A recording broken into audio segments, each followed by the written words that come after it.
43. So basically they're leaving the mountain. Rhys is having a meltdown. So they land. Everyone else can tell Rhys is having a meltdown, so they go away.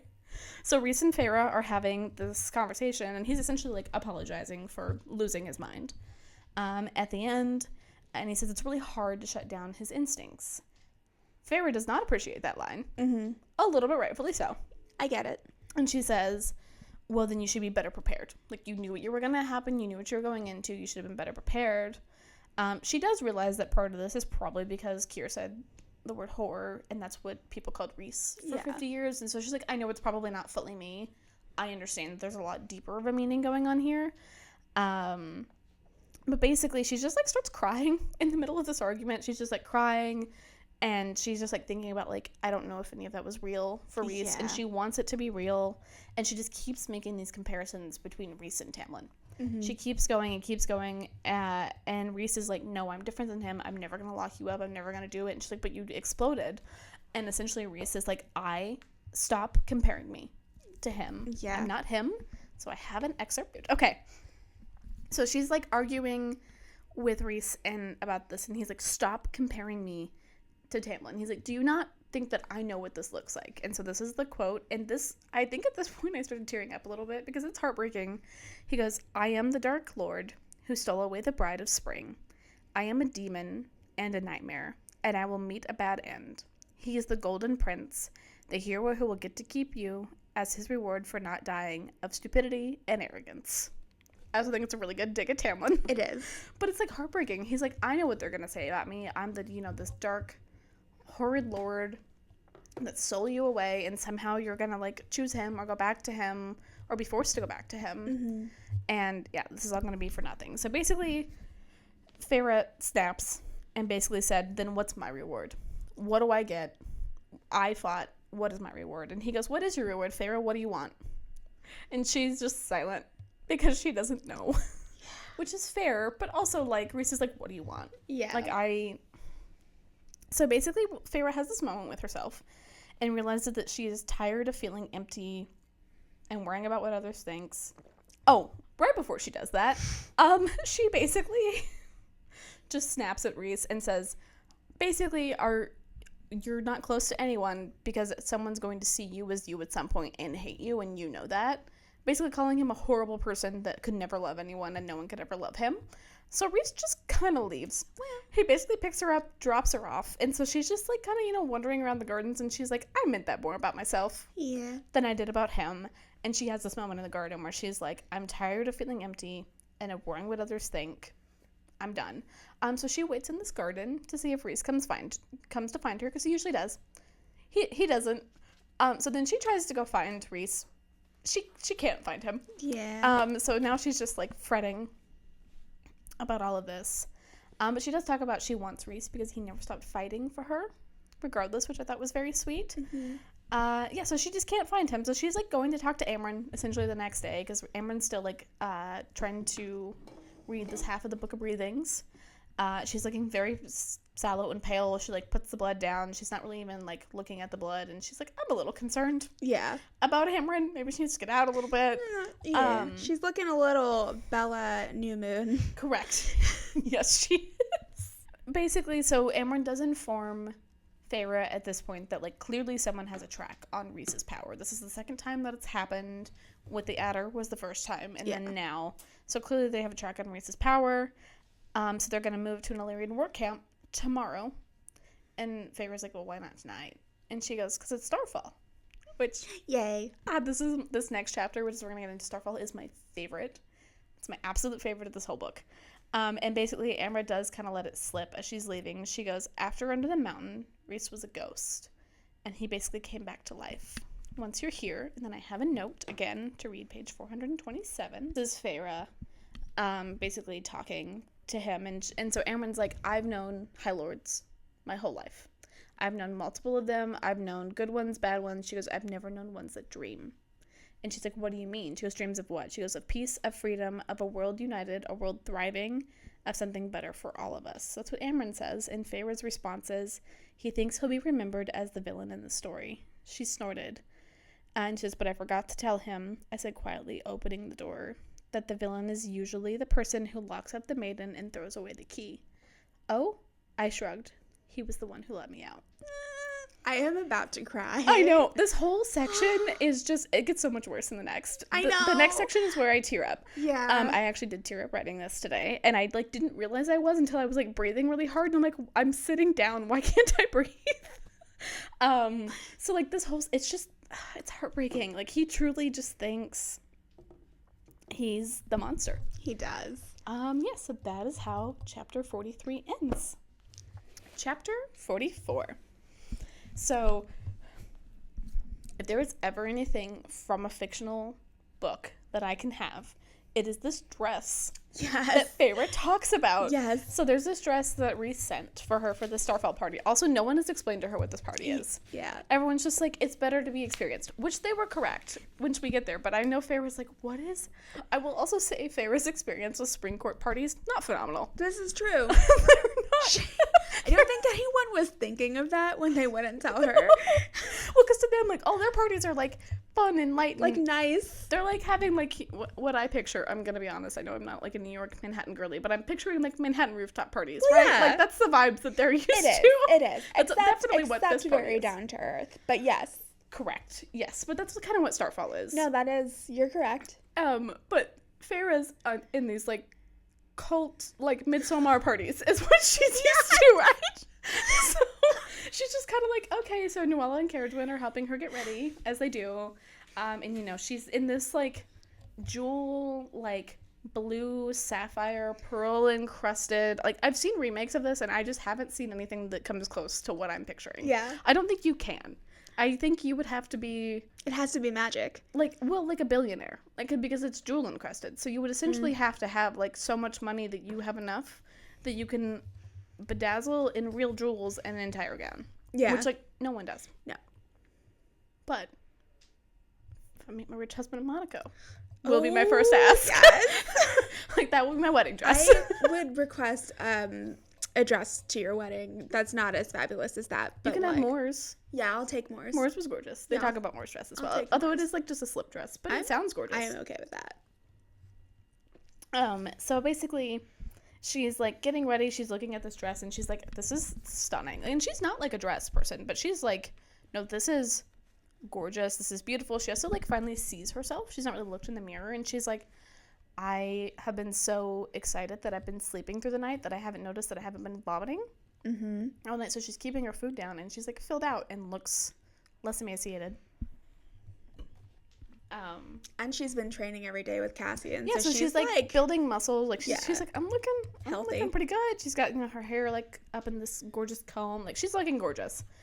She got ready for prom, basically, but, like, richer. Yeah.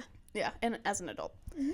So she, like, goes up to the roof, and she's like, she's really hoping it's Rhys. She sees this winged male, and she's like, oh, and then she smells him, which I find really interesting. Immediately realizes it's not Rhys. She's very sad, but it is Cassian. Yay. And we do get, like, a cute little, like, montage thing of their friendship, essentially. So they've been training a lot, and Cassian's been like, yeah, you know, Rhys is up at, you know, House of the Wind, and she's like, so he's hiding from me. And Cassian's like, yeah, a little bit. But they've been, like, essentially talking about everything but Rhys. They're, like, you know, bonding. They're doing all these things. So Cassian flies her up to the mountain. Honestly, would love Cassian to fly me anywhere. Love Rhys. This is Rhys's book. Cassian is also wonderful. Yes. So she gets to this party and is just obsessively looking for Rhys. She's also, like, tried writing him, like, their, like, letter things, and the only one that disappeared is the one where she called Rhys a coward. Yeah. She's like, talk to me, you coward. Yeah, so he gets that one, but he does not write her back. He does not write her back. And she's just like, I know you got my letter. So she's asked Amryn, she's asked Cassian, she's asked cannot find, like, she knows where he is, but she can't get up to the House of Wind on her own. Yeah. So she's looking for Rhys, but Moore finds her instead, which I'm very excited about. Moore looks gorgeous, as always. Tell us about the dress. She's in this, like, white silk slip dress thing. It sounds gorgeous. I feel like it, like, slinks on her body the right way. I will say every slip dress I've tried doesn't fit that way. Yeah, same. That sounds magic. That's the most magic thing. That's what, so I want a slip dress that does hang the right way on me. Because it sounds lovely. Yeah. Yeah. Like, without wearing shapewear. Right. Because that's a whole thing. But I've tried. It just doesn't, even with shapewear, it looks weird. Yeah, it always looks weird. I'm like, what happened to... Like, why? I'm like, because it goes somewhere, right? Yeah. It goes to the wrong places. Anywho, not my favorite thing, but Moore looks gorgeous. You know, she's in her like golden hair, and so Moore finds her instead, and she says it's almost time. And Feyre's like, almost time for what? She's like, literally, no one has explained to me what is happening at this point. If I'm Feyre, I'm like actually terrified at this point. No, and I remember reading this and being worried for her. Like, she seemed really calm. I was worried for her the first time. So, okay, we're about to get another big lore dump in the middle of this birthday party. Here we go. Of essentially the origins of the Moore, Cassian, and Asriel. Like, which we kind of already know. So we know Moore's story, but we get to hear Moore's story from her perspective. Yeah. So she's, like, talking with Moore, and she's like, so what's with you and Cassian? Like, Feyre's just like, I'm tired of, like, the boys won't talk to me about it. I'm just going to ask you. And she's like, well, basically, I was 17, and Cassian was barely a year older, so he was 18. And this is where she's like, everyone left. And she's like, I decided I wanted to make one choice for myself. I loved her logic for choosing Cassian.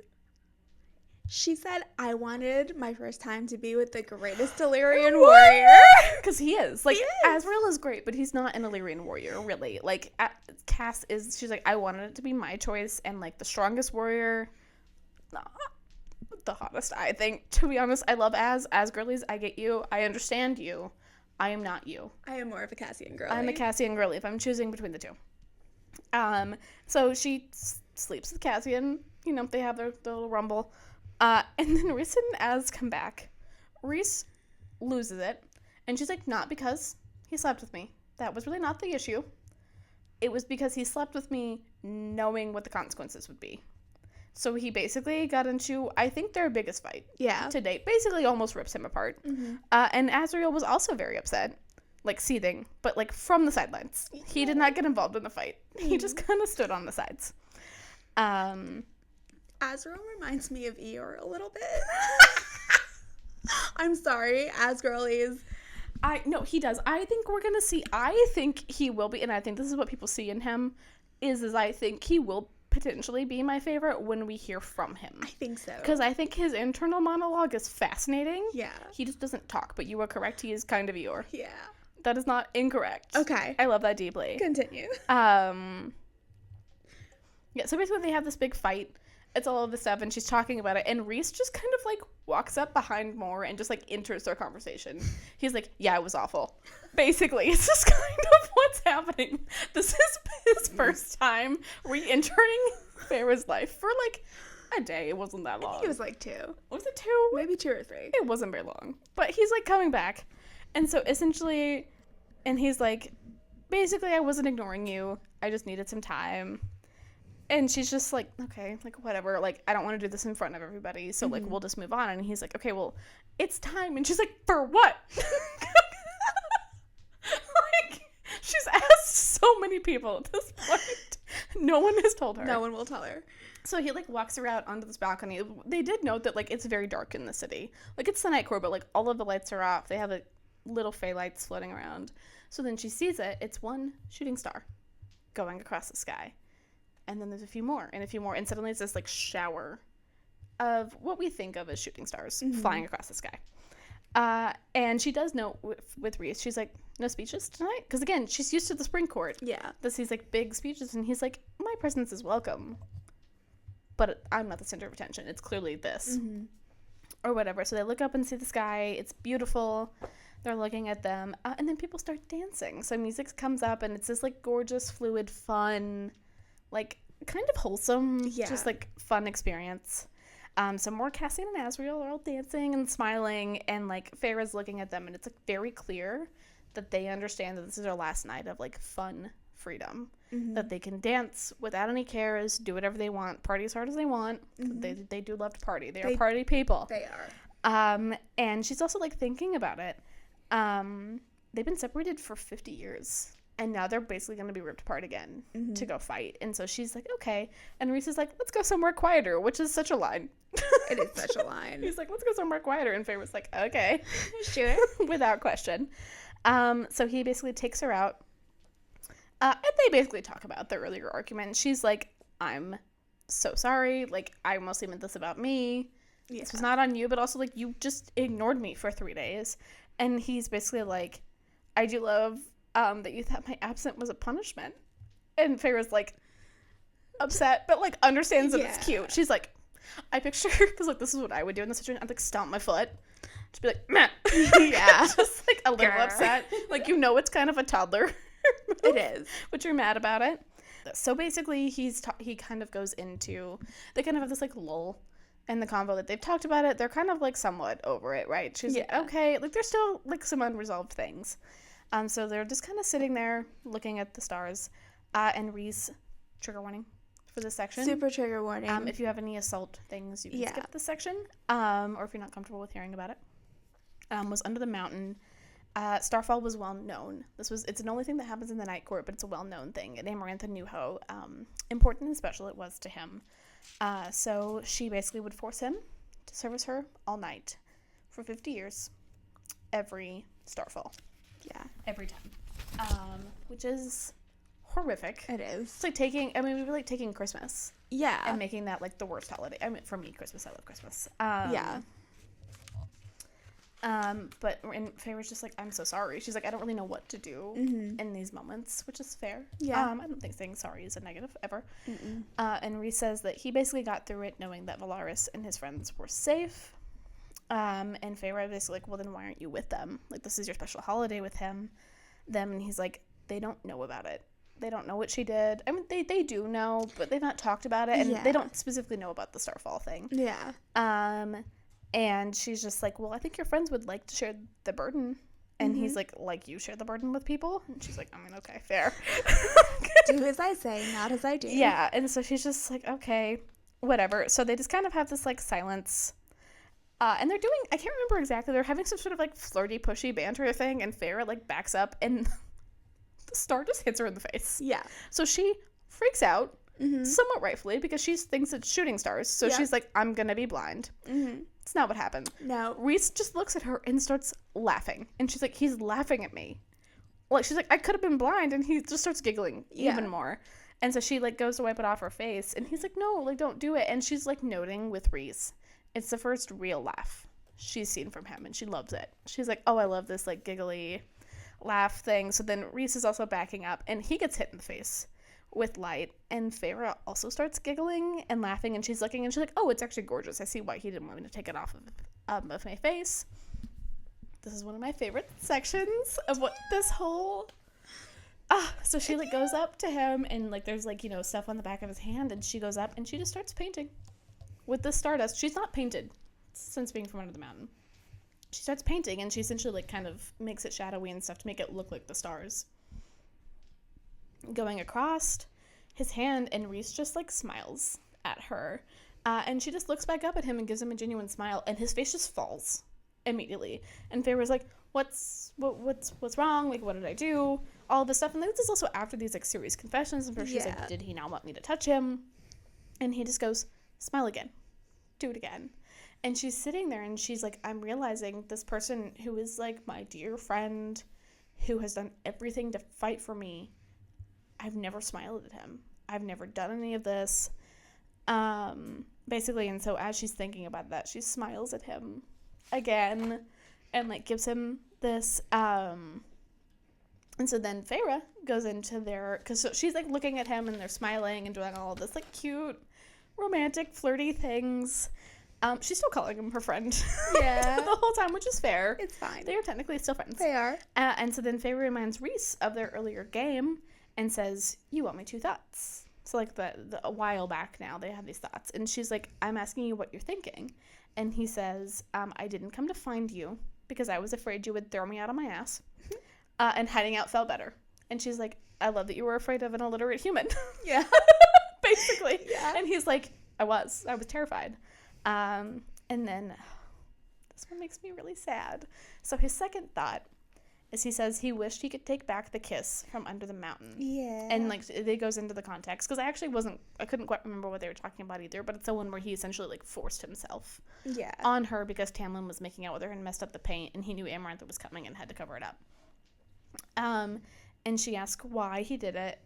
Basically, not why he did it, but why he regrets it. And he says, I didn't make it pleasant. I was jealous, mad, and knew that you hated me. And she's like, that's intriguing. Yeah. Like, she's like, jealous? Yeah, like, that's what she took. She was like, what do you mean? she was like, oh, you're jealous?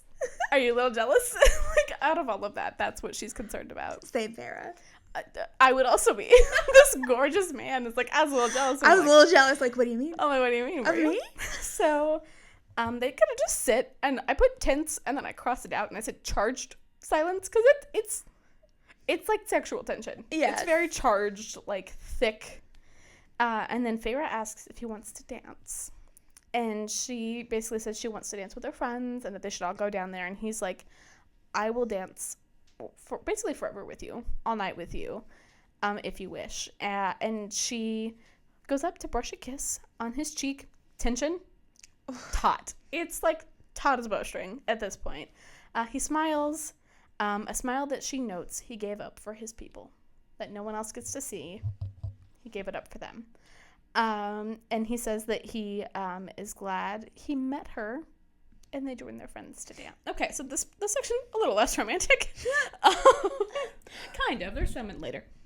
Okay, so they wake up the next day, and this is chapter 45, Feyre's reminiscing about the night before. She danced the night away with them all, and then she says when the night kind of turned into daylight, the music slowed and honeyed.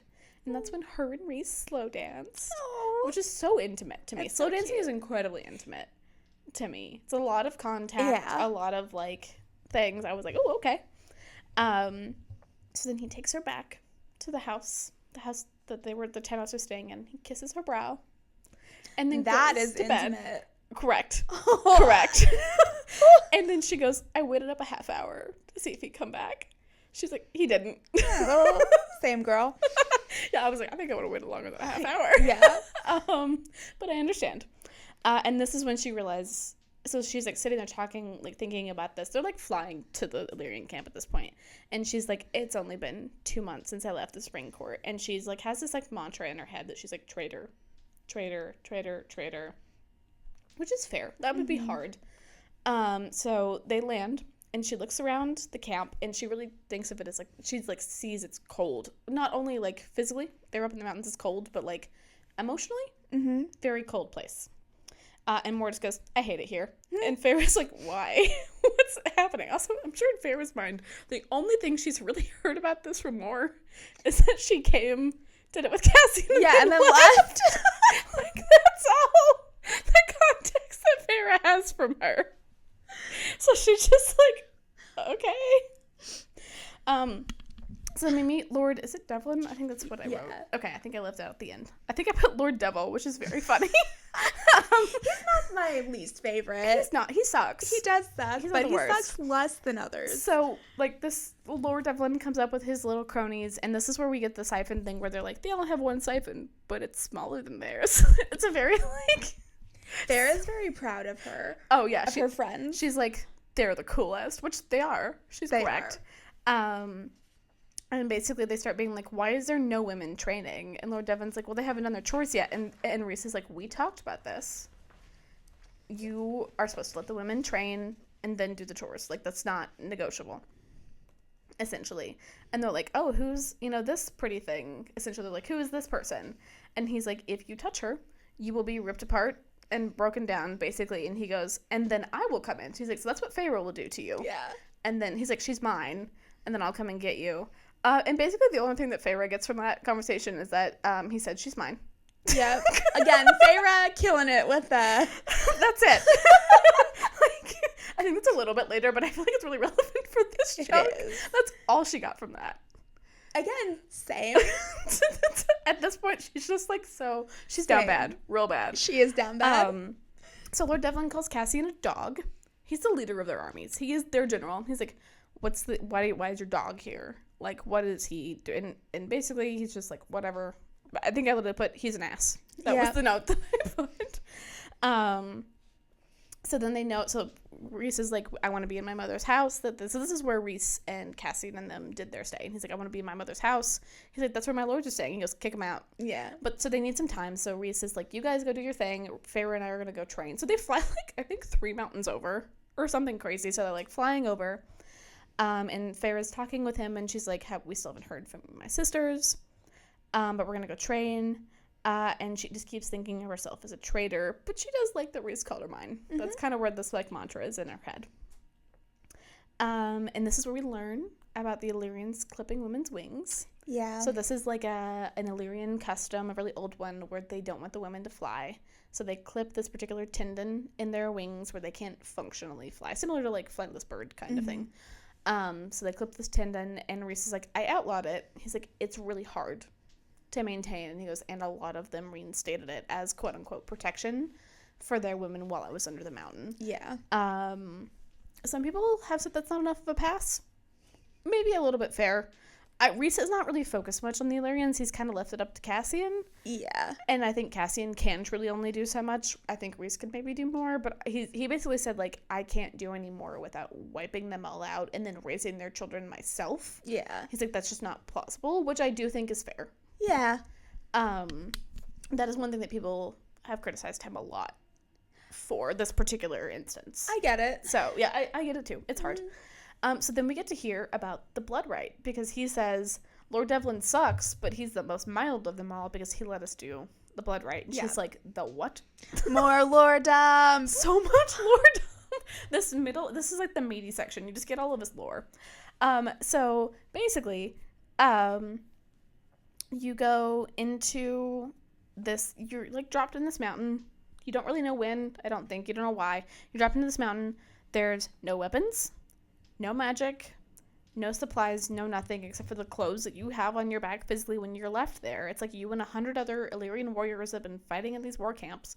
We have a concept of what these war camps are like at this point to know what this is like. It's a bloodbath. He did say that he led us to the blood rite, but he did separate Rhys, Asriel, and Cassian apart.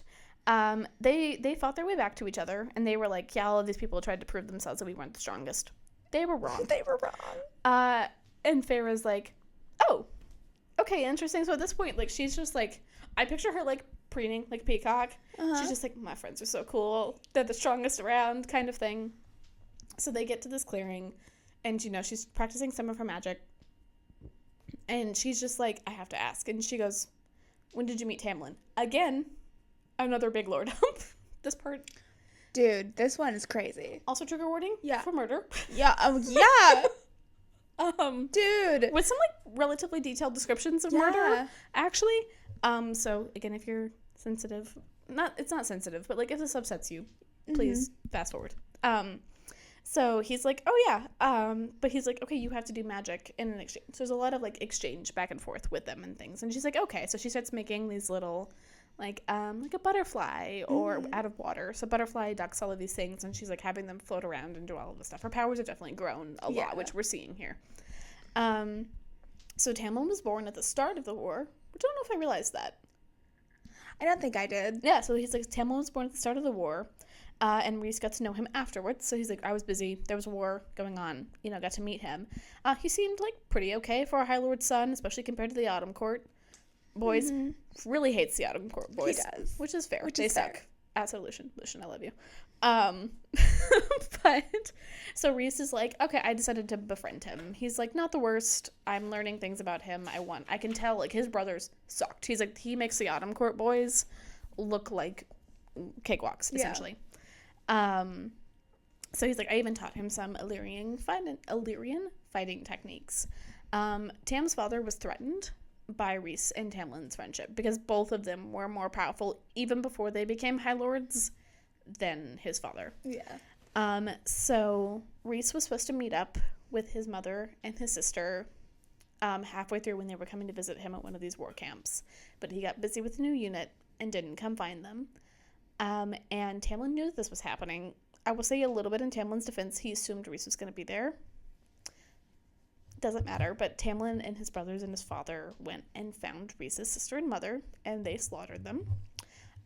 This part I don't remember because I think I blocked it out. They chopped off their heads, put them in boxes. Yeah. This is the part I didn't remember, and floated them down the river to the nearest camp, and that's basically how Rhys found out that his mother and his sister were dead. Yep. And then they pinned, this part I remember, they pinned the wings as trophies of his mother and his sister in their study, and Rhys is like, I'm actually kind of surprised you didn't see them while you were there. Feyre did not see them. And so Rhys is, like, distraught at this point. Very much so. And they tell his dad, and his dad's like, we're going to go get them. So Rhys goes with his father. He's like, I did lie to you under the mountain. I went with my father. So Feyre knows the side of they slaughtered Tamlin's family. Tamlin did not tell her. No. This first half. Yeah. Yeah, so they basically went out to Tass of the Spring Court, went in, and then Rhys personally killed his brothers. He's like, I held their minds and tortured them until they were basically nothing, and then I melted their brains. Mm-hmm. And then I went into the High Lord's chambers, and my father had already killed his dad and his mother. He's like, I had told my father we had agreed we were not going to kill the women. His father did not. So then his dad tries to go for Tamlin at this point, and he's like, no. Like, he stops him from killing Tamlin. Yeah. It basically gives Tamlin enough time to wake up, and he says, smell the blood. Sees his father, kills his father in one blow. Yep. Which is kind of wild. It is. And he says he basically locks eyes with Tamlin, and they both can tell that they become High Lords. Yeah. At the same moment. Yeah. And they're just kind of, like, sitting there. And so he leaves. Essentially, he's just like, I'm done with the killing. I'm done with all of this. And Feyre's just in complete disbelief. She's like, Tamlin had said only half of the story. She didn't know he had done any of that. So she loses it and basically sets this entire mountain on fire. Yeah. Which is fair. And she's like, no wonder he made him beg when they met. She's like, I would have made him do so much worse. Yep. Like, he's a nightmare. Mm-hmm. So, and this is kind of at the point where she, like, finally realizes that she's been kind of, like, talking about how, like, she can kind of feel her power combine, and, like, she's been freezing these, like, she took the water and froze it, or whatever, and she's, like, realizing, she goes, this power, we've been talking about it like it was other High Lords. She goes, this is mine, this is my power, and I can combine it. So she takes darkness, water, and ice, and, like, blows it around, and puts out this, like, huge fire that she made on her own. And it's like, there's no smoke. Like, it is completely gone, completely out. And Rhys is just looking at her like, what is happening? Rhys is very, very mesmerized at this point. And Feyre's, like, apologizing to Rhys. And she's, like, looking at him, and she pictures a painting in her mind of him. And she's just, like, said, I think this is, like, at the point in her mind where she finally doesn't feel like, she's like, I'm giving up Tamlin emotionally. Yeah. She's like, he did all of this. He lied to me even more than I thought.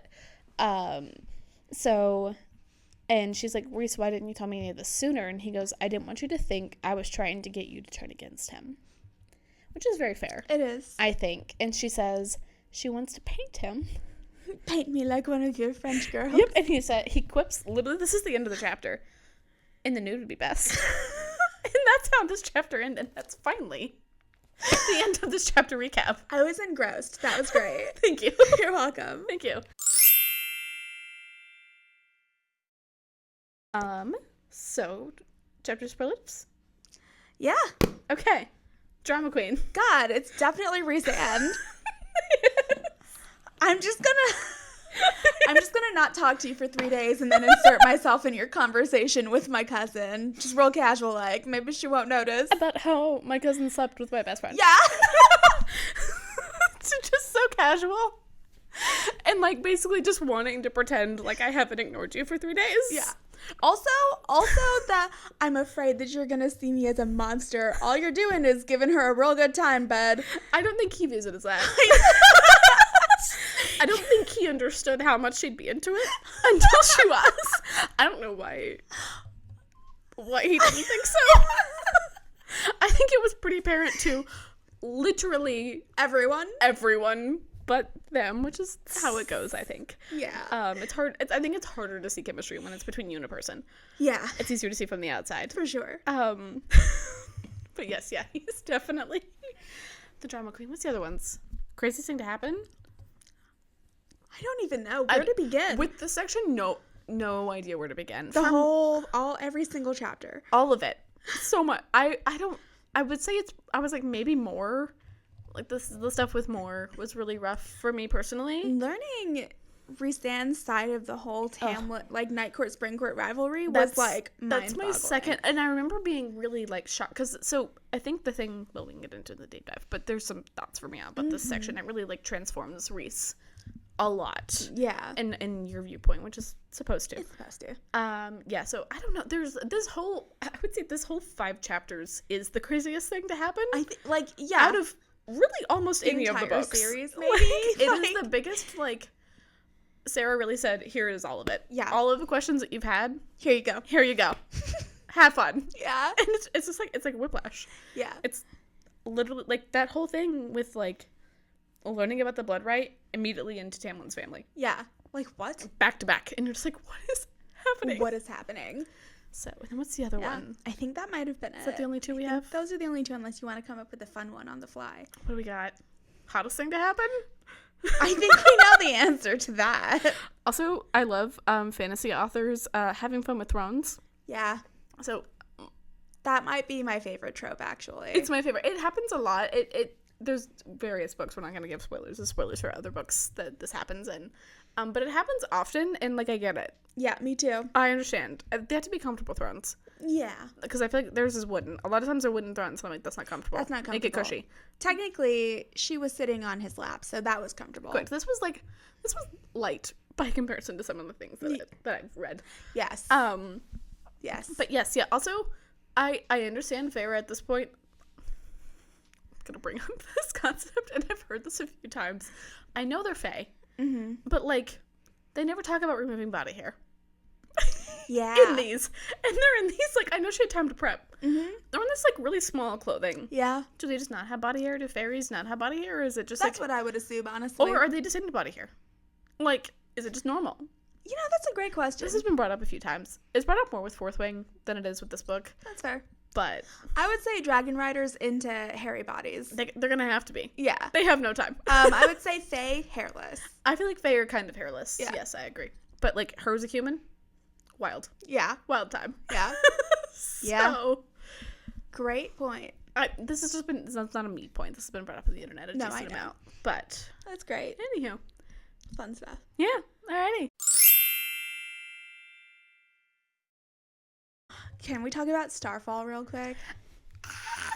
It is like every girl's dream come true in one scene. It is what Disney fairy tales want to be. It is. In my head. It's completely. It's playful. It's cute. It's wholesome. So romantic. It's so wholesome. Yeah. It's very romantic. It's romantic. It's romantic, and, like, they're still very touchy. They're still like very much in each other's proximity. She's touching him. Yeah. But, like, it's so good. It's so cute. And even just, like, very Disney princess, and, like, the friends are there. Like, everyone is there having this beautiful, joyful moment. The stars are coming, you know, shooting across the sky. It's just like this. It's a very intimate moment. Not just romantically between Feyre and Rhysand, but, like, the whole inner circle. Yeah. I love it. It's a very, like, cute, intimate. It feels like an engagement party without being an engagement party. Yeah. Of this, like, all of her friends and the people she loved are there to, like, celebrate this, like, wonderful life. Yeah. It's like a life celebration, maybe like a really fun birthday of, like, their life, and they're alive and they're celebrating and they're seeing this, like, in my head, I was thinking about this while I was reading it. It's like if you had a party near the polar lights. Yeah. Like the northern lights. Yeah. Like that, like, gorgeous, joyous, like, you're seeing this thing that's beautiful and wonderful and, like, unique. And, like, you can just, you know, party and have fun with your friends without, like, the stress. There's no, like, expectation. Yeah. Which I think makes it, like, flow well. And they're communicating. And there's one of the most heartbreaking scenes in the middle of this, like, wonderful, like, party thing. It's just, it's so good. It's so, this chapter, people always talk about, like, I think it's chapter 55, and this is something, to me, I don't know which one, but it's 54 and 55. Correct. People always talk about that, which is fair. I get it. Yeah. But to me, my favorite chapter is Starfall. And I think a lot of people talk about it, too. Yeah. But I think when people are talking about these books, I don't think they give this side of the books enough credit. They always talk about, like, you know, the human city scene, which is great. Or, like, those later scenes we're going to get to or whatever. But this, to me, is, like, that's the part that you really want. Like, you can have the other parts that are fun, and you need those parts too, but you also need... Yeah. You need the Starfall moments. You do. You do. It's what makes the rest of it worth it. I think it gives... This is the stake that they're fighting for. Yeah. this is what they're fighting for. So it really makes the consequences very real because we care so much about them. Them in the city. Yeah. As a whole, and, like, the people, and, like, it's just so human. Yeah. Like, I know they're Fae, but it's very human. It is. So actually I wanted to talk about that. So obviously Hewn City and Under the Mountain, very Fae. Spring Court, very Fae. Incredibly Fae. What we were talking about during the chapter summary recap thing, Farah's only experience with Fae traditions have been extremely Fae. Extremely Fae. Like, very Fae. Like, the mischievous, like, what I picture, like, Irish Fae lore. Because there's different versions. The Irish Fae lore is very, like, mischievous, I think. And, like very primal, too. Correct. Extremely primal. And then she is in Valaris, which we have talked about, feels very metropolitan. Very human, yeah. And then Starfall. It's like the disco ball at New Year's Eve. Correct. It is very New Year's Eve. It is, yeah, right? Yeah, like you're partying, but for your like life. Sparkly confetti coming down, like, yeah. Okay, so do we want to talk about more? Let's talk about more. Let's do it. Trigger warnings galore. We also have Rhys. We didn't really get into the full Rhys thing. Yeah. So we want to talk about that. We should. Okay, so do you want to talk about more first? Yeah. Okay. The Morrigan. The Morrigan. Ouch. I know. I have never felt more rage. I do think I talked to you about this when I read it, because I think I read these books when I knew you for the first time. Maybe not. I can't remember. Or maybe I reread them. Maybe you reread them. Because I read Throne of Glass when I knew you. Yeah. I do remember reading this the first time and being livid. Yep. Like, so I think I've mentioned this before. I worked in sex trafficking and domestic violence spaces for a very long time. Would like to get back into them, but got out of them because it's hard. It's hard, yeah. It's a hard space. And reading this, I just was, like, heartbroken for someone so young and someone so, like, lively. Yeah. Which, thank goodness she is. I know. Like, she's so lively and fun. People give her... Do not get me started. a lot of grief. Yeah. And I don't think she deserves it. I don't think so either. I think there's a particular reason that they do that we're not there yet, and I don't think that's fair. I think it's super unfair. I think it's unfair, and I also, as we know, people judge women much harsher, especially women who have trauma, I think. I think most of us have some sort of trauma, but I think some of them are deeper. I think this is a much deeper one. Yeah. But, I mean, the fact that she can come from what she was raised in, what she was expected of her. We've seen her father. Her father was a nightmare. Her father was an utter nightmare. The city she grew up in, like, never really seeing sunlight. Like, all of these things, right? Going through this trauma, and her being light and fun and treating Feyre the way that she treats Feyre, to me, forgives most things. Like, immediately. She's incredible to her. She is such a good friend. She's a girl's girl. Immediately. She is. Immediately. She is. I know. And she really serves. I mean, Feyre didn't know the specifics of what happened, but she knew that Mor had gone through something. And so even before, I mean, at this point, Feyre has already used Mor as an inspiration to overcome her own trauma and darkness and start healing.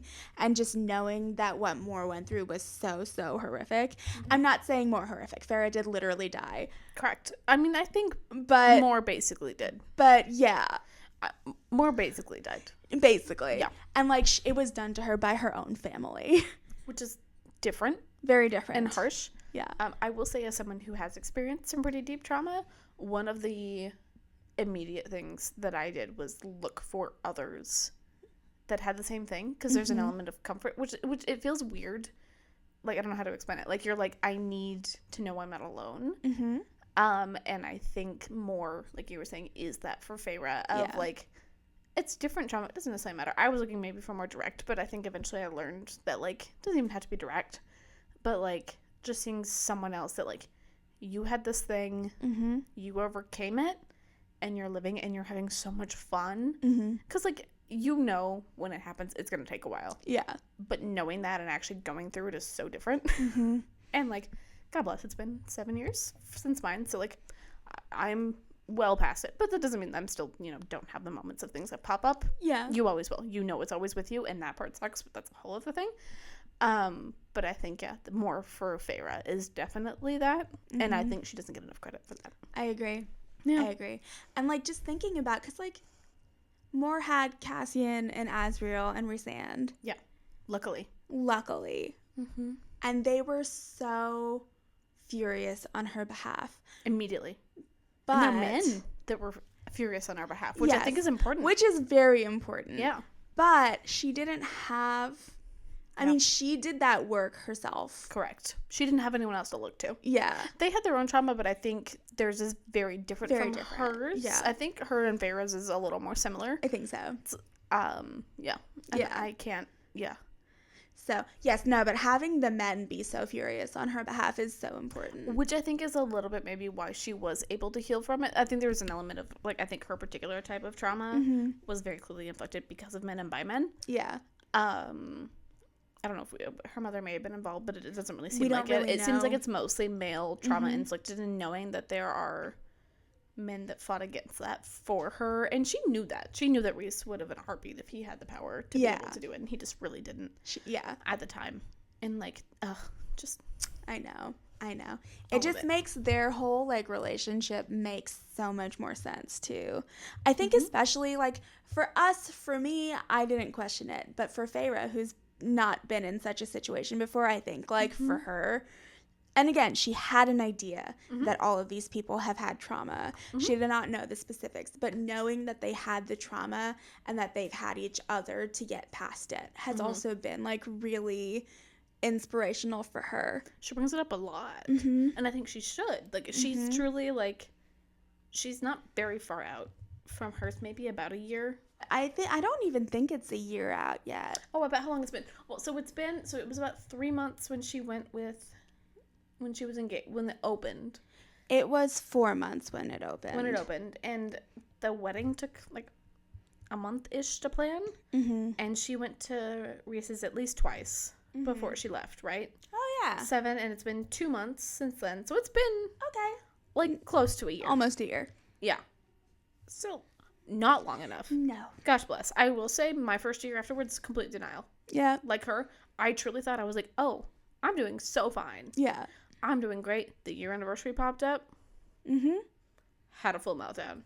Like, full-blown sobbing meltdown, and I was like, oh, I'm not doing okay. Yeah. But, like, I do think there is this element of, like, and I think a little bit for Feyre, she's, like, kind of delusional about it, and I think that's so accurate. Yeah. Of just, like, she knows it happened, and she knows she's going through, like, and, like, hers was probably a little more, like, immediate. I didn't have some of the immediate side effects, but, like, the immediate whatever happened to her, and she's just like, I'm fine. Yeah. I'm totally fine. Totally fine. She's not. No.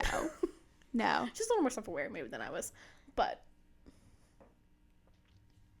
I don't know about that. I think only when she faces she actually sees the inner circle. Yeah, that's fair.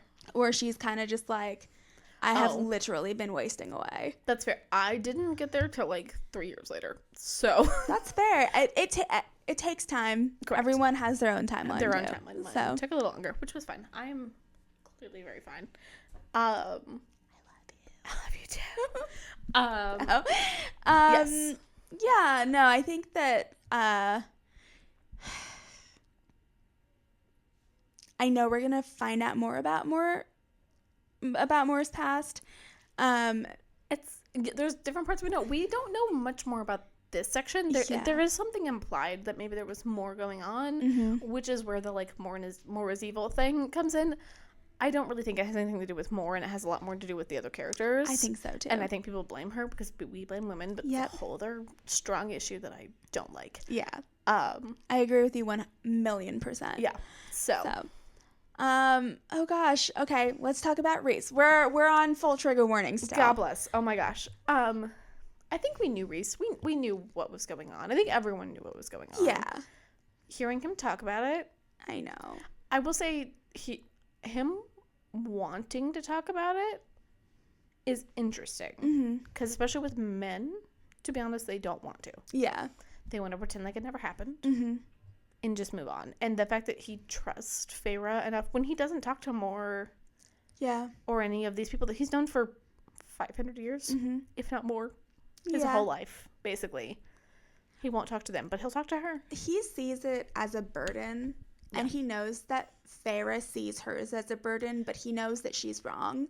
So I think with her, he can admit that he's wrong about that. Like, yes, your friends do want to share that with you and be part of, like, helping you get through it. They don't want you to not talk to them about it. It does take longer to tell closer people in your life. Yeah, it does. Something I will state, and I'm saying this off the bat, no one deserves your story of whatever happened to you. And the one thing for me that was always comforting is I get to control who knows mine. And that's the one thing that you get to have from it. Yes.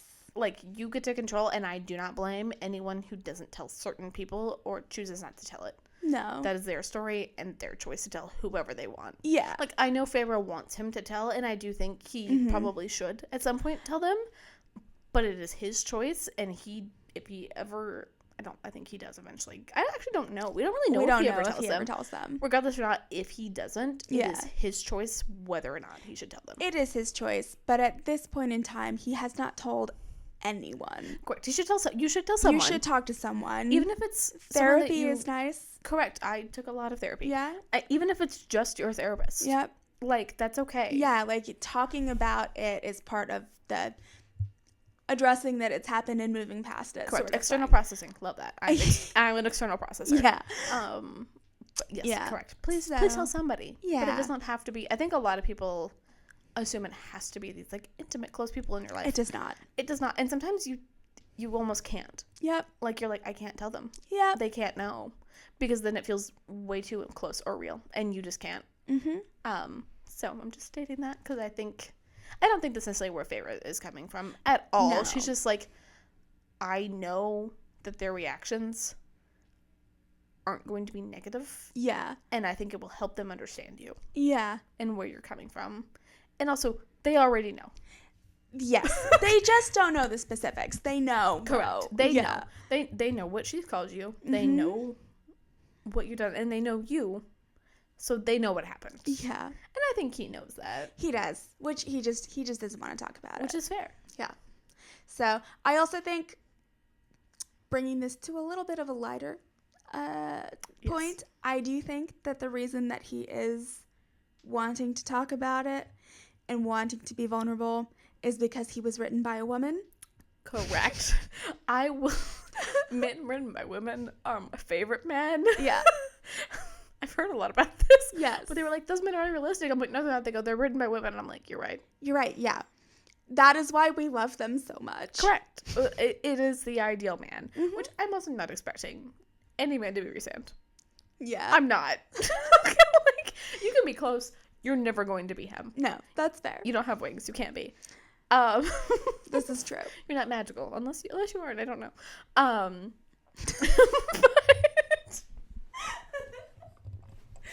So, like, I do think, because I that is, again, a criticism of these, like, types of books. It's also because women enjoy them, really forgetting down the root of it. But, yeah. They're like, it's so unrealistic. Let me be unrealistic. Right. Like, I'm not reading to improve my mind. I'm reading for fun. Correct. Also, like, there's still, like, clearly, with the series of what we talked about, there's still very serious things in these books. Yeah. And harsh things. And, like, you're like, let us have a hot man. Right. Let us have an like, why are you so offended by this? Let's have an unrealistic hot man. It's fantasy. It is. It's not real. We Men know get it's fantasy all the time. In every single thing on media, every single movie, TV show, Correct. Everything out there, you get a fantasy woman. Correct. Your sci-fi does not mean that it's not fantasy. Exactly. That is not realistic. Exactly. Yeah, you're Lara Croft Tomb Raider, that is a fantasy. Correct. She's great. We love her. She's great, but that is a fantasy. Correct. No one is that. No.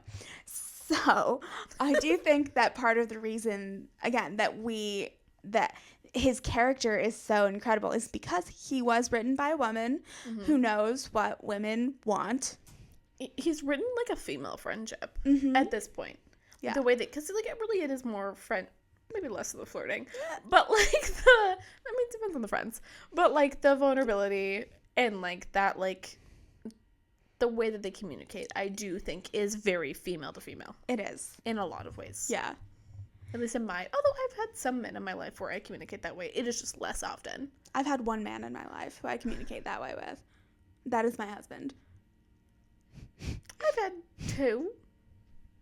They're not my husband. Yeah. But One man. But yeah. Poor Rhysand. I just want to reach into the book and give him a hug. This was the part of the book that I broke down. That like I was saying, like I couldn't, like I was like, why am I breathing so heavy? And I was like, oh, Yeah. it's because I'm like tearing it's out. actually so heartbreaking. It's agonizing. Yeah. In a way that like feels real, which I like. So yeah. Sarah, good job. Good job. I think this brings us to the Tamlin of it all. Tamlin. The Tamlin. Tamlin of it all. We're going to talk about Tamlin or the Blood Right? Let's talk about Tamlin first. The Tamlin of it all. That man. That man. Screw you. Him and Rhysand were friends. Good friends. I cannot believe. They were good friends. Like, no, having read the book multiple times, it's still hard for me to, like, that's a hard pill to swallow. They were good friends. Like, Rhysand was kind of a mentor. And Yeah. Tamlin just betrayed him in the worst way. Yeah. My thought is, right, I get maybe not sending up to your family. That's hard to do. Yeah. Send him a note. Right. You could have Warn done that. him. Warn him. Because I think, I think that's what Tamlin was banking on. Mm-hmm. Because Rhys told him, right, like, I'm going to be there. I'm going to meet them. He was banking on Yeah. Rhys being there. Be a little bit more diligent. Send This him is a your note. friend. Let him know. Yeah. But see, the thing is I think Rhys viewed him as a friend. Tamlin views him as a tool. Yeah. And I think that's how Tamlin views people. Mm-hmm. Tamlin views people as tools and items Yeah. to further his own ambition. Well, just going back to you being like, she didn't know how much he lied to her about. Like, yeah. Yeah. He lied to her about that So because he manipulative. wanted to make himself the romantic hero in her eyes. Correct. Like, oh, this enemy court slaughtered my entire family. And she was like, oh, poor rich boy. Kind of, right? Yeah. Like, Yeah. I mean, like, so if you're Feyre, right? Mhm. Like, you have a distraught relationship with your family, yep. but you still love them to the point that you risk your life Deeply. Yeah. every day. So you're with this person who seemingly is taking care of you, Mhm. doing the right things, who says, that person killed my family. Yeah. You're going to have and he knows this. No, very strong reactions. And then you meet Rhys, and he's like, no, and he even says in the middle of it, I lied to you. Yeah. He's like, I didn't talk about my involvement. I'm telling you now. Mm-hmm. He admitted it in this, like, pretty vulnerable Yep. moment where she very clearly probably could kill him. Yes, she is very powerful. And, like, he knows this. Yeah. But he's like, I didn't tell you this part. I'm going to let you know. Mm-hmm. I was an active participant. They sucked. They sucked real bad. Yeah. Letting you know. But I did. But I did. And, like, even just, like, at that point in time, he lied to her. Mm-hmm. And he could very well, I mean, if it was Tamlin saying, like, I told them that we weren't going to kill the women, but my dad did, I would not believe that man. But Rhysand is like, I want you to have the whole truth. Mm-hmm. I wasn't trying to kill Tamlin's mother. I pleaded with him. I begged him. I said, as a male, Yeah. this is not what we do. Yeah. Like, he was like, as men, Yeah. which I find so interesting, and like, which I've also, again, grew up with men like this, Yeah. where they were like, I would never hit a woman, regardless of if she's beating the crap out of me. Mm-hmm. I'm not gonna hit a woman. I think Rhys is a little bit in that category, outside of Amarantha. I think she put herself in a different category. Yes. But the, like, I understand the power dynamic that I have and the strength that I have, and that's not, Yeah. regardless, not fair. Yeah. Yeah. On the flip side, Tamlin's family specifically targeted the females. Only. Yeah. Yeah, which, again, I know that they were going for Rhys, right? They were Yeah. going for Rhys. That's the whole point. They decided, you know, we're gonna go get the big bad, Yeah. the big bad Dark Lord kind of vibe. Yeah. Got his mother and sister, and we're like, you know what? Yeah, this is good enough. Let's just chop This their is heads fine. off We and also send don't them. know how. I'm glad we don't. Yeah. But, like, we don't really know. Usually what we know of male and female violence is not great. Yeah. If we're being honest, I think that's a little, not implied, but a little bit Mm-hmm. with what we know of violence. I just, ugh. Yeah, it's like it makes you nauseous just thinking about all of that. The fact that the wings were pinned up in the study as a trophy. They truly felt this was like this ultimate, it puts, and I think it's a little bit where Rhys is upset, but I think it puts Tamlin into an interesting perspective Mm-hmm. of, he was not raised that different than Moore. Yeah. He wasn't. No. If anything, maybe worse than I would more. say so. Like, I don't think Moore's family ever really had slaves. Like, as awful as the Hewn City was, I don't think they ever really had human slaves. That was not... They enslaved their own people. Yes. In theory, like, the way that they did, but they didn't have human slaves. But, like... Correct. Take basically the Hewn City plus more, and that was the Spring Court. Mm-hmm. That's what Tamlin grew up in. Yeah. Does not give anyone a pass. It does not. But I think it makes Tamlin make more sense. It does. I would agree. Even just the dynamic between the difference between the parents too. So like Tamlin said his mom and dad were mated, but they weren't right for each other. Correct. Right? And we don't know what that manifested in, but clearly it wasn't great. Correct. Yeah, the children were nightmares. Yes. Even Tamlin's a nightmare. Even Tamlin's He's a the nightmare. best of them, and he's a nightmare. Yep. Rhysand's mom and dad were also mated. They weren't right for each other. Correct. However, he saved her from having her wings clipped and continued to allow her to fly around. He had, like, basic human decency. Yeah.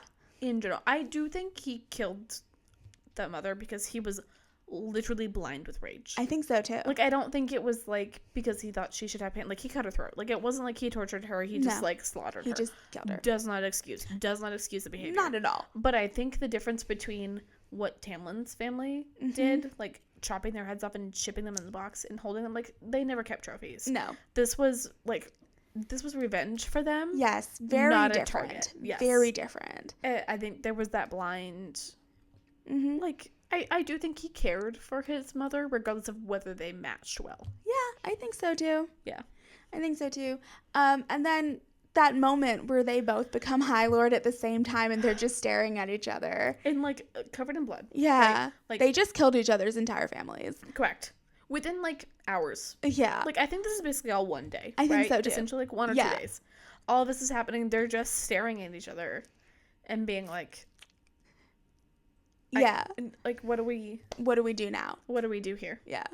Like, and Rhys just being like, I'm just like, gonna we leave. Don't really even kind of know the resolution. Like, No. I think we're just assuming, like, Rhys just leaves. just leaves. Yeah, like, he's just like, I'm done. Yeah. Because, like, I do think Rhys could have killed Tamlin I do too. in that moment. I absolutely agree with that. I don't think he wanted to. I think he No.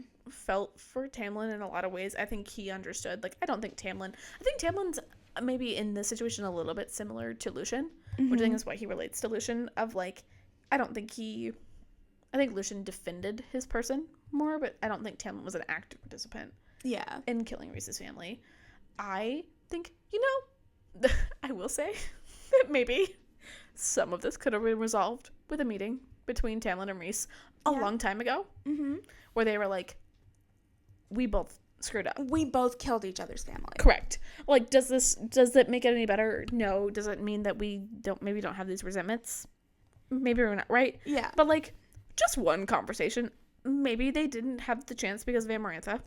And maybe True. that's where some of that history came in and why it is the way that it is. Because I don't know how much longer after the war. I think there was a decent I gap. think it was a good amount, but But that amount of years to, like, get over it. yeah, correct. Yeah. Also, in Faye timeline, it's not that long. It's not that long, yeah. Yeah, like, I think in their timeline, it was, like, only a couple of years before Amarantha really showed back up. Yeah. But, like, I think this is one of those, like, mail communication things, like, a letter. Yeah. Just start with a letter and work from there. Especially because you're High Lords, you have to have diplomacy. Correct. Which I don't think they ever did. I think it was Az and Lucien talking the whole time, which is really funny for later stuff. It is. It is really funny for later I think stuff. it was just their emissaries. Yeah. I will also say, Rhys is also supposed to be, and he knew this, similar to his father, this cold, harsh, unyielding person. Yeah. To protect what's his. That's what he had to be. That's what he needed to be. So I think that's some of it. My thing, though, is, like, Tamlin, my man. I said this a lot on the first season. I'm bringing it back. This guy saw you, liked you, took pity on you, started to mentor you, taught you Illyrian fighting, whatever. You murdered his family. Correct. You were the one that told them. Okay, it's your fault. And now you're going to go around bad-mouthing him to everyone? Why would he take personal responsibility? Yeah. He's kind of the reason that Rhys is viewed the way that he is. He is. It's because people view Tamlin as like a good golden boy, which is why Rhys, when I read the like quote, he's like, I know I'm the monster. Everyone's going to view me as the monster. Outside of Tarquin. I think that really puts the Tarquin relationship into such stark perspective because he basically did the Tarquin, like very similarly to Tarquin. Yeah. He did not kill his family. No. But I think stealing that book is almost the same as Tarquin. Stealing the book is bad. He basically did something relatively close to Tarquin as what Tamlin did to him. Yeah. And he doesn't feel like, I disagree, he doesn't feel like he can tell Tarquin. I disagree as well. I disagree strongly, but I also understand. I get why he didn't do it. I feel like he should have stole it, then sent a letter. Yeah. Again, he should send a letter. Things can be solved by sending a letter. Send a letter. Send a letter. Send a damn letter. No, I agree. Yeah, this whole like I felt so vindicated when I read this for the first time. I was like, yes. I knew that little shit. Yep. I knew it. This whole section, because like I knew going into it that Rhys was the like romantic lead that he becomes really in this section. Yeah. But I didn't know how he got there from the first book, because he truly is painted. He is as the villain in the first book. Yeah. But like you see elements of softness, but you're like, what is, like, he's painted as a villain, right? And Tamlin is the hero. He's the dark villain and Tamlin the golden hero kind of thing. Yeah. I liked Tamlin in the first book. I did. I was someone that read it and I liked him. We've less. established now that's because of These Are My Nice Sweatpants Man. Correct. I did not have a These Are My Nice Sweatpants Man in my life to see those red flags. I did not really have a Tamlin. I had other characters, as we've learned, not a Tamlin. And I remember thinking, and like I've watched a lot of shows where I know the bad guy, like enemies to lovers, becomes the hero. And I'm like, how do they get there? Yeah. Right? This section is how Rhys gets there. Yeah. Admitting to his faults, apologizing for the kiss, being like, I wish I didn't do that. I wish I didn't do it. And from a standpoint of not of like, I was doing it to protect you. Yeah. That's not what he said. No. He said, was jealous. He's like, I was jealous and you liked him and you hated me and I didn't want you to hate me. Yep. That's all I wanted. That's why I did it. It was so honest. It's very human. And he didn't have to be. Yeah. He could have said, I know I did it to protect Tamlin of it all would have been like, I did it to protect you, but I really regret. Like, it's also very clear that he's like, I regret that was our first kiss. Yes. He's like, I want to kiss you, and I want it to be for a situation, not because I'm jealous and petty. I want it to be because you want to. Yeah. Very similar to Jacob. Correct. Kissing Bella, very you know. Maybe that's why I love Jacob. Just their first kiss was not great. No, she broke her hand on his face. It's so good. Like, it's so bad, but it's such a funny, like, plot point. I kept on, like, whisper screaming to Colleen. Bella walked so Feyre could fly. Correct. The whole time. Rosalie walked so Nesta could fly. Rosalie and Nesta are the same They're person. The same person. They are the exact same person.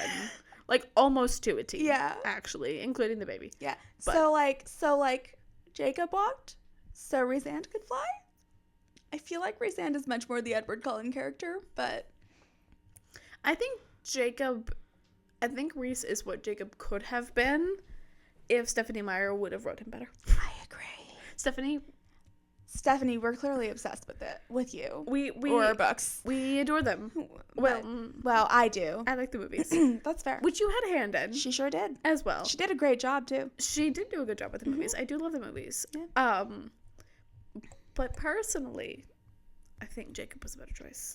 Well, personally, I think Jacob's written as a very good teenage representation of a teenage boy. Correct. He's to a teenage boy. Yeah. Which I appreciate. I am also a grown woman. So I think if I would have read these as a teenager, I do think I would have had a different perspective, because I've read things, or like more like watched TV shows that I watched as a teen, and I'm like, oh no. Yeah. So I do think that would have helped. I did not read them till I was an adult. Yeah. I'll say this too. I'll die on this hill. Read it as a teenager, Team Jacob. Read it as an adult, Team Edward all the way. Yep. Then I also read Twilight from Edward's point of view made me even more Team Edward. I have not read those. It's very good. I have heard that was there's good. just one, Midnight Sun. Unless there's more. Well, so there's that, and then there's the Genderbent No, I will not read that. version. I've heard it's funny. I will not. I can't. I think you should. I'm not going to. I did not read it, but I knew someone else that read it, and they told me about it, and I can't remember which character. I think it's Bella, but I think Bella's name turns to Bo. Yeah. And I can't get over it. I will not read it. I cannot. that at some point, if we make a bet, I'm gonna bet that that's your punishment, and you're gonna lose, and I'm gonna force you to read it. I just won't do it. But you have to. You made the bet.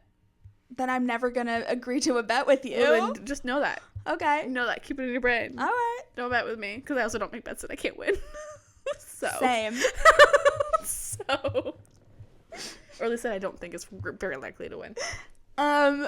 All right. So back to our. Okay, so we have one more thing to talk about, which is the blood rite. rite. Gosh, the mountains on the knees. Yes. This is the mountains on the knees. We don't get the full. We don't get it until book 5, which is interesting.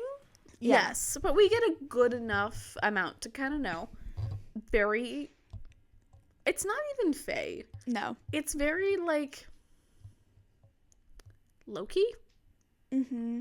It's very like trickstery. I don't know. It's very Nordic. Yes. I do feel like the Illyrians are very like not actual Nordic, but like TV Nordic. Mm-hmm. Maybe because I don't think actual Nordic Vikings were as harsh as like they're depicted. Yeah. Or whatever. Or like maybe Russian KGB. Yeah. Or something along those lines of like the Scarlet Johansson they are elements. in very, very cold climate, so they're definitely like Nordic, Siberian, Russian, yes. like that kind of like very acerbic, very harsh, emotionally distant. It almost feels like lore, but it's their lives, but it's real. Correct. Like they are dropped on this mountainside, only the strongest survive. It feels very like. I was like Nordic gods. It Yeah. feels very like Norse, mythological. Yeah, it does feel like mythology. Yes, but like it's you or like they're going on their own odyssey. Yeah, especially knowing that they killed their way to each other. Yes, and they had to. Like it wasn't like they were trying to attack. They weren't murdering people by choice. They were being attacked. Yeah. Everyone was like, "You're the ones to beat," and they're like, "Try me." Yeah. Especially because like I think that's what's interesting about this, and what I remember about this is there was no magic because people assume Rhys is powerful because he has magic. Same with Cassian and Rhys. Mm-hmm. They're very magically Cassian and Azriel. Sorry, very magically powerful. Mm-hmm. They don't have magic. No, magic is taken away. It is stripped from you, rite. which is also very disorienting. Yes, especially for someone like I don't know if maybe for Az and Cass, but like Rhys. Right, like he is power. That's what they say. He is power incarnate. Yeah. So like having that stripped from you and being maybe that's how they can feel the human element because they're basically human at that point. Yeah, I guess strength wise, maybe not. Maybe not. But I don't know if their strength is magical or physical. Huh. Are Fae extra strong because of magic or because of biology? Because they're like taller, right? They're taller and built differently. Mm-hmm. But like taller doesn't mean stronger. It doesn't. It gives you more leverage. But it doesn't necessarily mean stronger. If you know how to fight, you can beat a tall person. Yeah. It's a great question. We don't really know that. It probably depends on the book, but I don't think we ever learned that from this book necessarily. But yeah, so they're just so deadly. Yeah, like they know how to fight. Yeah. Like their scrapping ability, 10 out of 10. Mm-hmm. 100 out of 10. Yeah. Actually. Street fights, no worries. Million out of 10. Which I think gives them the confidence. I think that's why they are because like I think Tamlin can fight well. Mm-hmm. Like he's known as a warrior. Yeah. But he knows Illyrian fighting techniques. Correct, which is why he's a warrior. I think the Illyrians are the, which is again that Viking element. Yeah, they are the warrior class. They're the superior, or like Scottish elements too, which is some Viking, but like that kind of, upper, which I think is maybe what Illyrians are supposed to be. That kind of like Nordic, Scottish The thought that Rhysand maybe has a Scottish accent makes him so much hotter. He has to. He has to. It's Scotland. They're all Scottish with brown skin. Because they're described as brown. I know, but it's fine. They're not against it. No, me neither.